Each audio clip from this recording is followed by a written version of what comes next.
नमस्कार, स्वागत आपका हरियाणा न्यूज 24 पर। मैं हूं प्रिंस लांबा। हरियाणा प्रदेश में पिछले कुछ दिन से लगातार बीजेपी की तीसरी बार सरकार बनने के बाद राज्यसभा को लेकर घमासान मचा हुआ है। आपको बता दें कि बीजेपी की तरफ से लगभग राज्यसभा सांसद के तौर पर जो उम्मीदवार उतारा जाना है, जिस उम्मीदवार के ऊपर मुहर लगनी है, वो फाइनल हो चुका है, वो तय हो चुका है। और उसके साथ ही बीजेपी की तरफ से अपने नए प्रदेश अध्यक्ष को भी लगभग चुन लिया गया है। अब मात्र औपचारिक तौर पर इनकी घोषणा होनी बाकी है। राजनीतिक जानकारों के माने या फिर जितनी भी राजनीतिक गलियारों में सरगर्मियां तेज है, उनके अनुसार हरियाणा प्रदेश में वर्तमान के दिन दो नाम चर्चा में है और बीजेपी की तरफ से दोनों नामों पर लगभग सहमति बन चुकी है। बीजेपी की तरफ से दोनों नाम लगभग फाइनल हो चुके हैं और अब जो है दोनों नामों को औपचारिक तौर पर घोषित करके उनको जिम्मेवारी सौंपनी शेष बची है। सबसे पहले बात करेंगे राज्यसभा को लेकर, क्योंकि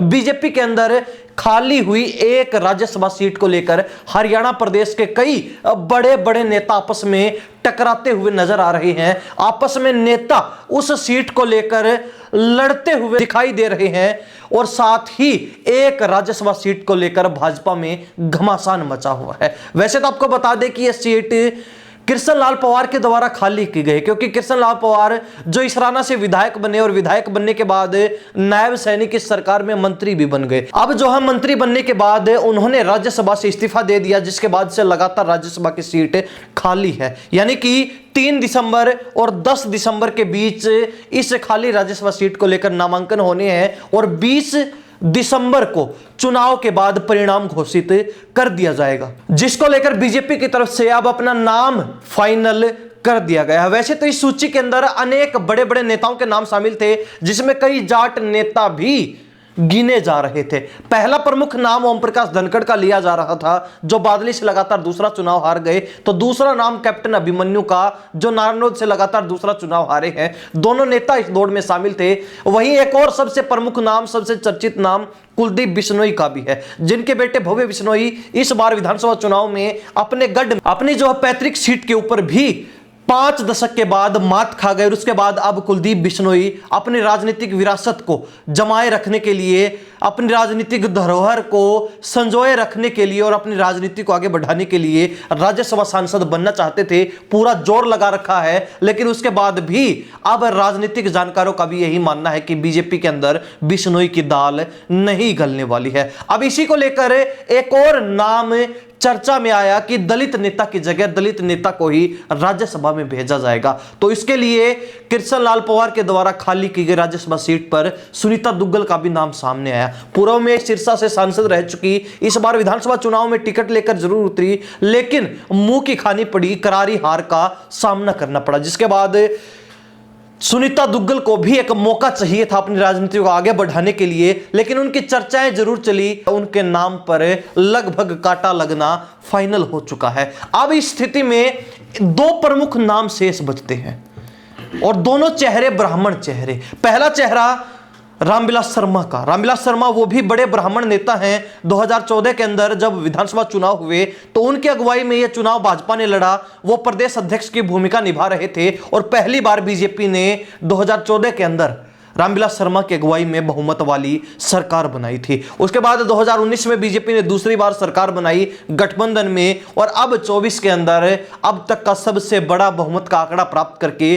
तीसरी बार सरकार बना ली, सत्ता की हैट्रिक लगा ली। लेकिन इस बार के चुनाव में जिस तरीके से रामविलास शर्मा की विधानसभा टिकट कटी, उसके बाद किस तरीके से चुनाव के अंदर कई तरीके के आरोप उनके ऊपर लगाए गए, उनकी छवि पर भी इसका गहरा प्रभाव पड़ा, फर्क पड़ा। और उसी के चलते रामविलास शर्मा का राज्यसभा का टिकट, जो कि लगभग कन्फर्म माना जा रहा था, वो अब कटता दिखाई दे रहा है। और इस स्थिति में रामविलास शर्मा के साइड होने के बाद एकमात्र नाम मोहनलाल बड़ोली का बचता है। मोहनलाल बड़ोली जो कि राई से विधायक रह चुके, इस बार उनको प्रदेश अध्यक्ष बनाया गया था। वैसे तो रामविलास शर्मा का नाम भी प्रदेश अध्यक्ष की दौड़ में था, लेकिन उस समय भाजपा को नया चेहरा चाहिए था जिसकी ज्यादा खिलाफत ना हो। और मोहनलाल बड़ोली जो है हाल ही में लोकसभा चुनाव भी सोनीपत सीट से हार गए थे, जिसके बाद उनको वो बड़ी जिम्मेवारी सौंपी गई। वैसे तो उनको विधानसभा टिकट भी ऑफर की जा रही थी, लेकिन उन्होंने संगठन को संभालना सही समझा, उचित समझा और अपने इस फैसले के साथ अडिग रहे।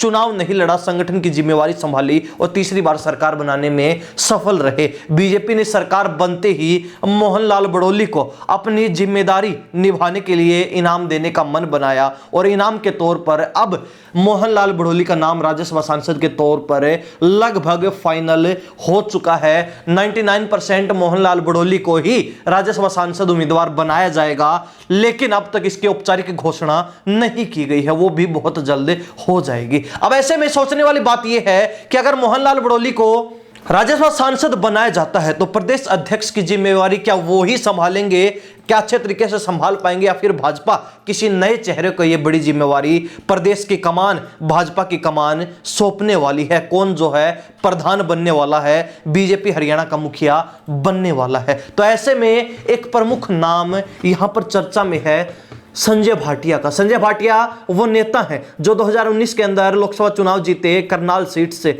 और चुनाव जीते ही नहीं बल्कि भारतवर्ष में बड़ी जीत दर्ज करने का रिकॉर्ड भी उनके नाम है। ऐसे में इस बार के लोकसभा चुनाव में 2024 के अंदर जो लोकसभा चुनाव हुए उसमें उन्होंने अपनी सीट का त्याग कर दिया, अपने चुनाव को बीच में ही छोड़ दिया जब मनोहर लाल खट्टर को वहां से प्रत्याशी बनाया गया, और उसके बाद उन्होंने मनोहर लाल खट्टर का चुनावी प्रचार प्रसार में खुलकर साथ दिया, समर्थन किया और जितवाने में भी सफल रहे। जिसके बाद लगातार यह चर्चाएं थी कि मनोहर लाल खट्टर की जीत के चलते ही और जिस तरीके से उन्होंने यानी कि संजय भाटिया ने खट्टर के लिए जो त्याग किया है उसके चलते उनको इसका इनाम जरूर मिलेगा, उनके त्याग का फल जरूर मिलेगा। लेकिन उस समय उनको प्रदेश अध्यक्ष नहीं बनाया गया। बीच में एक मौका राज्यसभा का भी आया, उस समय भी संजय भाटिया को नजरअंदाज किया गया, मौका नहीं दिया। लेकिन इस बार माना जा रहा है कि मोहनलाल बड़ौली के राज्यसभा सांसद बनने के बाद संजय भाटिया को प्रदेश अध्यक्ष भाजपा बना सकती है, यानी कि प्रदेश की जिम्मेवारी संजय भाटिया को सौंप सकती है, संगठन की जिम्मेवारी संजय भाटिया को सौंपी जा सकती है। वैसे तो संजय भाटिया भी एक नए चेहरे इतनी बड़ी जिम्मेदारी के लिए रहने वाले हैं, जिसके चलते भाजपा अपने अगले चुनाव को भी साधने का काम कर सकती है। संजय भाटिया जो पंजाबी नेता हैं, पंजाबी नेता को प्रदेश में पार्टी की सबसे बड़ी कमान सौंपने के बाद बीजेपी कई तरीके के यहां पर जातीय और क्षेत्रीय और राजनीतिक समीकरण साधने का काम कर जाएगी। तो ऐसे में हमने आपको बताया कि दो नाम जो लगभग फाइनल हो चुके हैं, मात्र औपचारिकता बाकी है। प्रदेश अध्यक्ष के लिए संजय भाटिया का नाम, तो वहीं राज्यसभा के लिए मोहनलाल बड़ौली का नाम फाइनल भाजपा की तरफ से कर लिया गया है, तय कर लिया गया है। और अब जो है 3 दिसंबर से जब से नामांकन शुरू हो जाएंगे राज्यसभा को लेकर, तो बहुत जल्द इन नामों की घोषणा भी भाजपा की तरफ से कर दी जाएगी। हरियाणा प्रदेश की जनता इस बारे में क्या राय रखती है, अपनी राय कमेंट के माध्यम से जरूर लिख दीजिए। इन्हीं सब बातों के साथ मैं प्रिंस लांबा, हरियाणा न्यूज 24। नमस्कार, जय हिंद।